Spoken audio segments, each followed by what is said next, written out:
reaction दिनानै तो आलापुरा मोनबाय गोथैखौ मोनबाय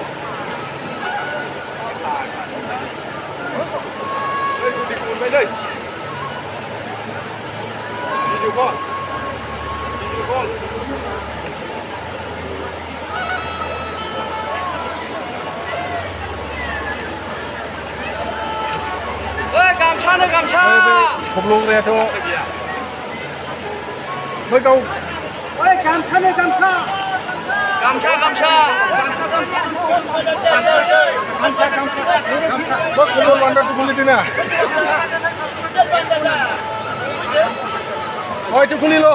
কাপড় নাই কাপড় কাছে কাপড় কাপড় কাপড় गामसाल' गाननायनो अजानि खोथाया मा जाखो दा अजाखौ देहैजाया होमबा सेन्देल गोजा माबा सेन्देल गैया मा गैया थाबायलांगासिनो बुंदों